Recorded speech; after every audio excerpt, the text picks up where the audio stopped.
ಜಾತಿ ವ್ಯವಸ್ಥೆ ನಮ್ಮ ಮಧ್ಯದಲ್ಲಿ ಇದ್ದದ್ದು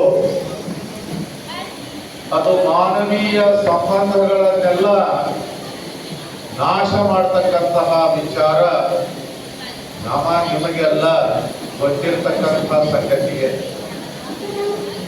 ಅದನ್ನು ಮೀರಿ ಇವತ್ತು ನಮ್ಮ ಶರಣು ಗಡ್ಡಿಯವರು ಮತ್ತು ಮಂಜುಳಾ ಅವರು ಈ ಜಾತಿ ವರ್ಣ ಅಸಮಾನತೆಯ ವಿಚಾರಗಳನ್ನು ಮೀರಿ ಒಂದು ಹೊಸ ದಾರಿಯನ್ನು ಅವರು ತುಳಿದಿದ್ದಾರೆ. ಬಂಧುಗಳೇ, ಸಮಾಜದಲ್ಲಿ ಸಂಪ್ರದಾಯಗಳು ಇರ್ತವೆ ಮತ್ತು ಅದನ್ನು ಮೀರುವಂತಹ ಚಟುವಟಿಕೆಗಳು ಕೂಡ ಸಮಾಜದಲ್ಲೇ ಇರ್ತವೆ.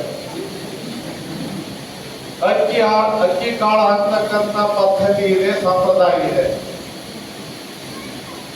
ನಾವು 1972ರಲ್ಲಿ ನನ್ನ ವಿವಾಹದ ಸಂದರ್ಭದಲ್ಲಿ ನಮ್ಮ ತಂದೆಯವರು ಕೂಡ ವಚನ ಸಾಹಿತ್ಯದ ಪ್ರಭಾವದಿಂದ ವೈಚಾರಿಕರೇ ಆಗಿದ್ದುದರಿಂದ ನಮ್ಮ ವಿವಾಹವನ್ನು